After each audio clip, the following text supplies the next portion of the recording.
Hello, welcome to the Capitol Forum Antitrust Thought Leader Series. My name is Julia Arbutus. I'm a correspondent here, and I'm joined today by Mark Ostrau.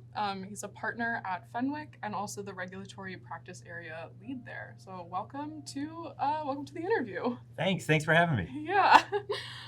So I wanted to start with just like a very high level setup of kind of the transition that we've seen with the regulatory agencies going from the Biden FTC and DOJ to the Trump FTC and DOJ.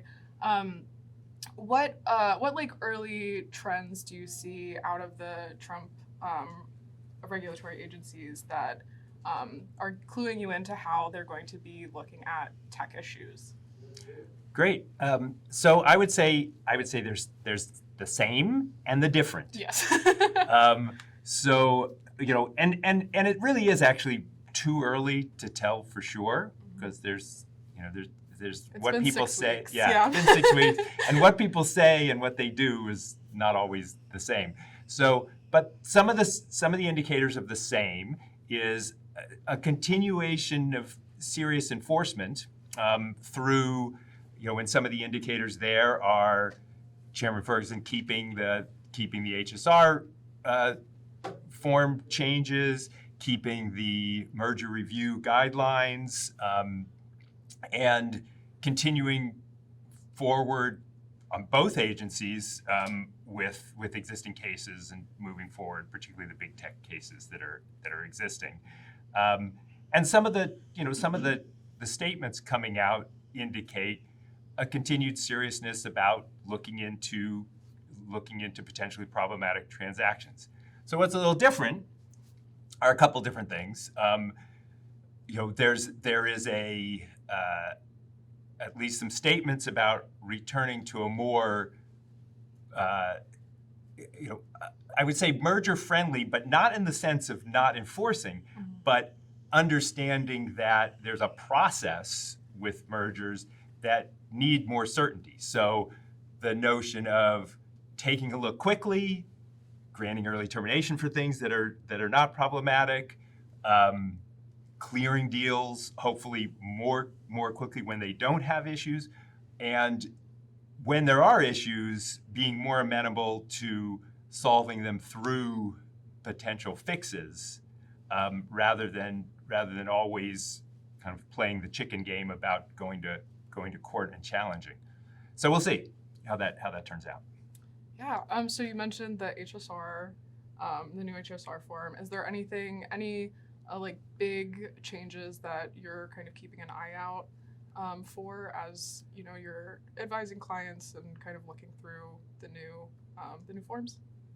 So the form this is a big change on the process side, and we had to socialize this to all of our M&A corporate colleagues that this is no longer a quick and cheap affair.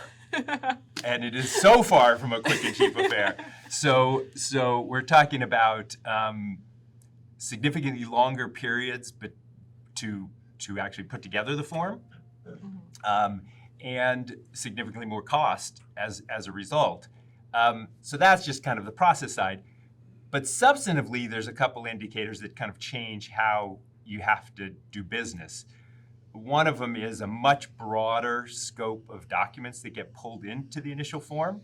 So that's really going to put a premium on really getting in front of clients early and having them understand all of these documents are going to get looked at. So don't say dumb things. Yeah. I mean, that's really we write big, long memos.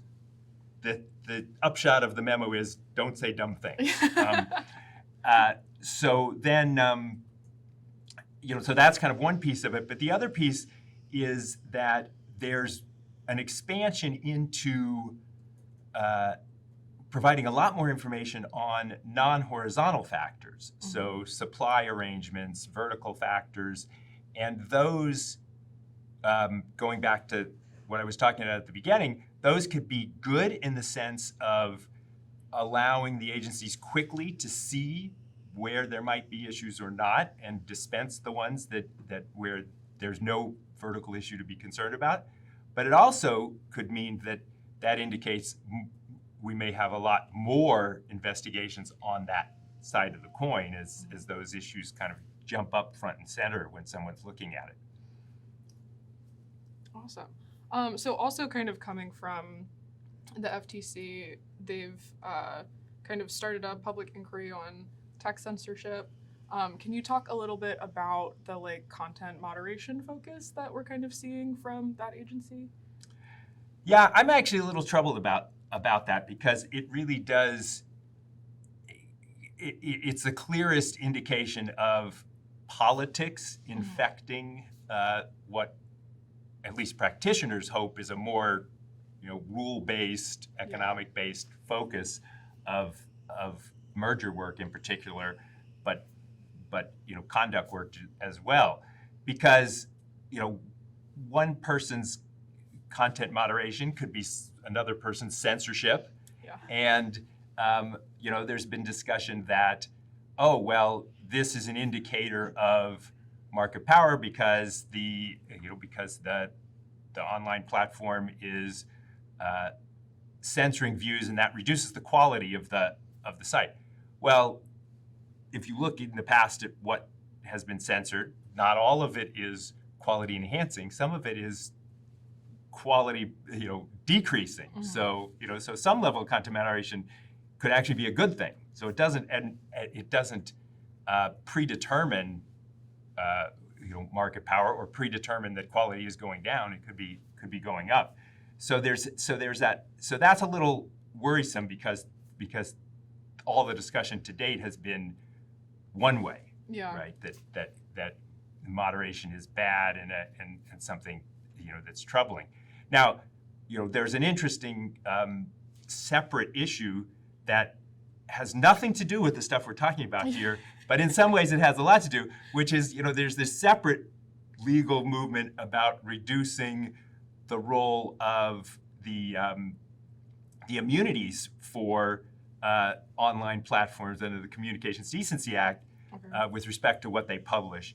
And, at least a Third Circuit case that pulled back some of that immunity. So in some ways, you've got other parts of the law that may, will have an effect on what moderation exists and doesn't anyway. Could be out of the realm of antitrust.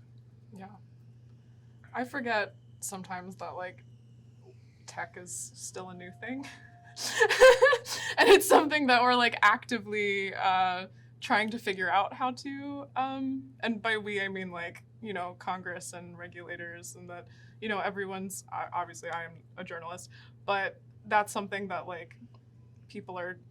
It's new. It's still new, and it's still emerging, and it's so interesting that we're continuing to figure out how to kind of figure those things out.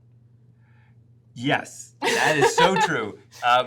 And this is my ad for young antitrust lawyers. Make sure you get into tech because it is the most fun because it is always changing. Yeah.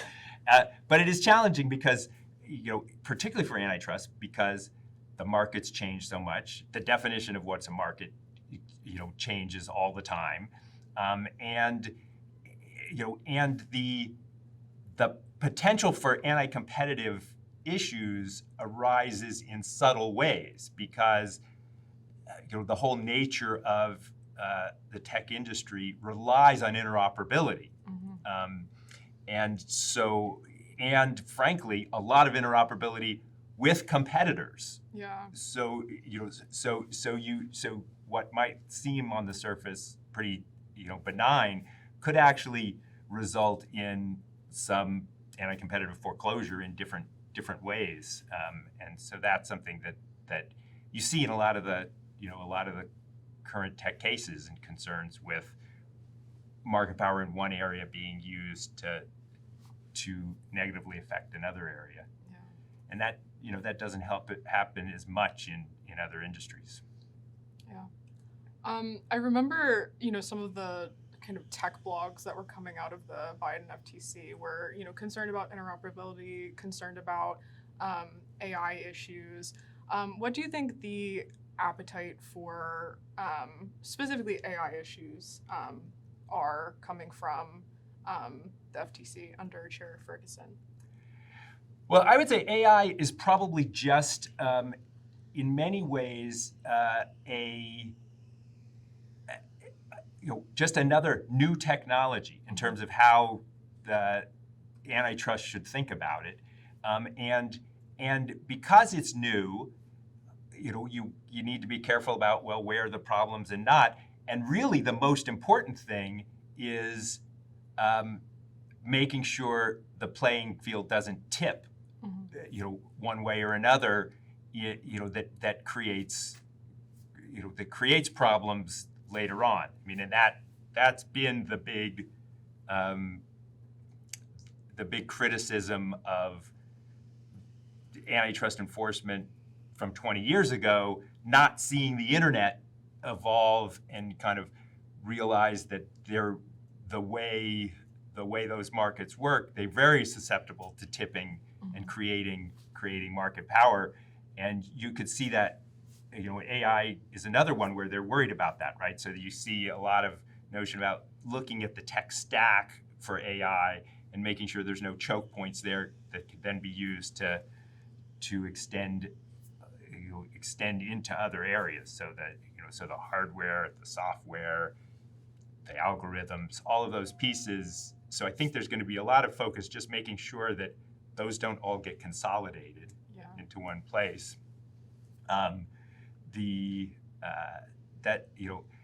AI itself, has some interesting things. I mean, the Google search case, there's a big argument there to say, well, search, which seemed until recently to be a pretty durable monopoly, is now getting disrupted to some extent, right? That more and more people will, instead of doing a search, will go ahead and do like a ChatGPT request, because they like hallucination answers.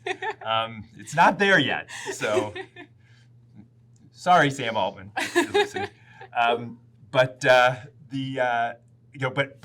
so there's a different, so there's two sides to the AI thing. It could open, it could result in pro-competitive outcomes too, as a new technology disrupting, but it also does have this real concern, particularly since, outside of DeepSeek coming out of China, it seems to cost a ton of money to put together a viable AI solution. And so there's, it's not, unlike many tech areas, the barriers to entry seem to be quite high, at least for capital. So. Awesome. Okay, so switching gears a little bit, I want to talk about TikTok. Yes. Banned in the U.S. earlier this year, and then President Trump kind of granted it a bit of a reprieve for 75 days, which is expiring Saturday. In order to give ByteDance a chance to find a new buyer. Can you talk a little bit about, the national security concerns that kind of come out of this entire situation, and, maybe even the antitrust concerns as new companies kind of keep stepping up to buy TikTok? Sure, because I think TikTok is actually a microcosm of a lot of things going on, from the antitrust, the national security, the content moderation, privacy. There's a lot of different things happening there, and also procedurally, right? Historically, acquisitions would stay within the antitrust agencies and the national security agencies, and only at the very end would it ever reach the White House. But here it's completely flipped. Yeah. Right? It started there. Yeah. So you've got this and it's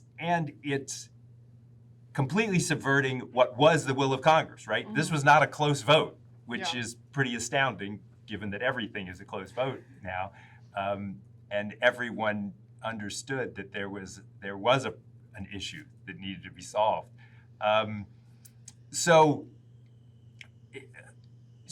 then you've got, okay, now everyone and his brother is, I was actually going to make a bid today too, but everyone is jumping into the ring, and some are, from very well-known, established, household names to large, sources of capital to unusual, we'll say, bidders like the guy who founded OnlyFans and a cryptocurrency, exchange. So it's but the real issue there is, so twofold. So is, will there be a successful buyer? Because of course you've got the issue of the Chinese government deciding. So you've also got international trade issues pulling into this. But what will that buyer buy? Will they be buying the algorithm, which is the most, probably the crown jewel, or just the site and have to recreate the algorithm, and as a result, that's probably a 2x valuation between those two things, and then and that'll go a lot to what kind of continued involvement will non-U.S. persons, particularly China, have in the future entity, because that's going to the national security concerns front and center. But then, after all of that, is there an antitrust concern in any of the buyers? I mean, it's interesting because there are there's some direct competitors to TikTok, and you would think that those would present some antitrust issues, like the YouTube, so and Meta, because although it's interesting enough, because the Meta case, the judge distinguished between personal social networking services and things like TikTok as being different. But since that, of course, Instagram Reels has become more of a thing, right? And that's pretty much the same. It's the same thing. I'm an Instagram Reels user. So you have, but beyond that, there's not a lot of, and particularly among the potential buyers, there's not a lot of horizontal issues. Mm-hmm. But then again, going back to the question of, well, are there beneath the surface questions that some buyers might have some way of entrenching, if they've got market power in some other area, entrenching their market power through some connection. It's not obvious. Mm-hmm. So I think that most of the focus is going to be on the national security and the trade mm-hmm. issues. But that you also have this question of, like, is a deal going to get done that satisfies some of the stuff we were talking about with, like, the content moderation, right? Because you have a lot of parts of the administration using that as a litmus test for deals. Yeah. I mean, the head of the FCC talking about some of those things, and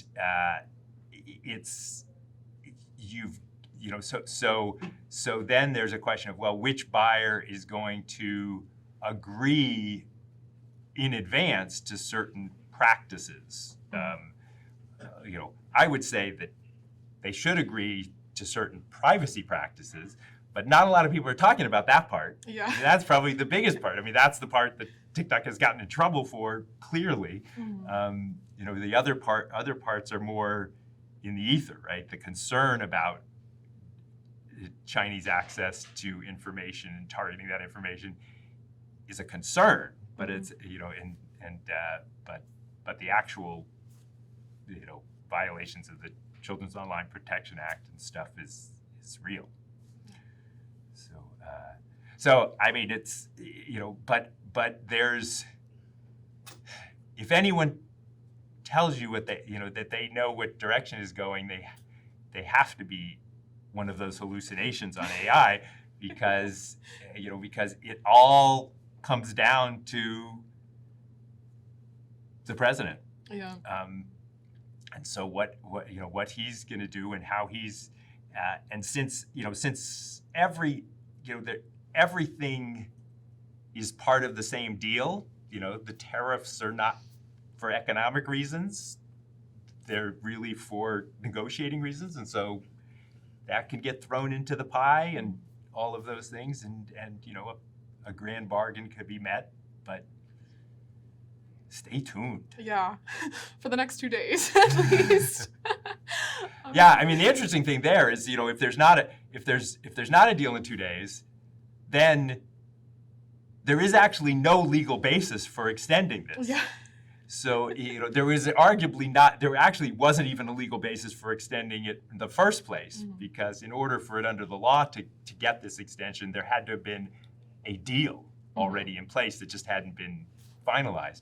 And so, unless somebody signs a term sheet, there's not even a thread of a shred of something to hang on to there. So that of course has not stopped the administration from moving forward, and it's unclear who would do anything about it because it was like if you saw before when TikTok went down for 12 hours, yes. right? Because the difficulty. I mean, if you are an ISP that is the one who's actually the target of the law, that would be in violation of the law if they're keeping TikTok on there. You have to be pretty confident that no one's going to enforce it. Yeah.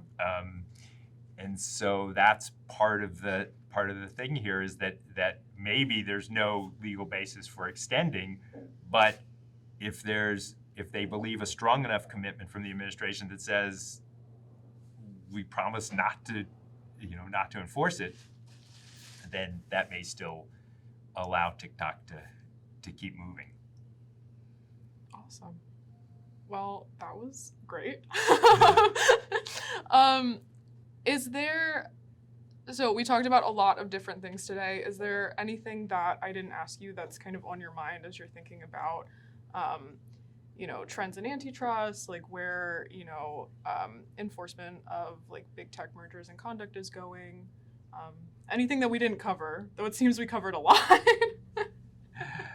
I think we did cover a number of things. I mean, I think the one theme that's important to kind of pull from this is that the silos that historically have existed in different disciplines in trade and national security and industrial policy and stuff, those are coming down, and not just in the U.S. I mean, they're coming down in a lot of places, and that really will have a lot of implications for how practitioners approach transactions and thinking about all the different things that might be involved. I mean, I half jokingly say that the K Street lobbyists should open up offices on Worth Avenue in Palm Beach, because there's a lot of things that go well beyond us little antitrust and CFIUS lawyers that will be of potential impact on any transactions and any investigations. Awesome. Well, thank you so much for your time today. I really appreciate you chatting with me. It was great meeting you. Yeah, same here. Thank you very much. I really appreciate it. Capital Forum does a great job. I'm not just saying that.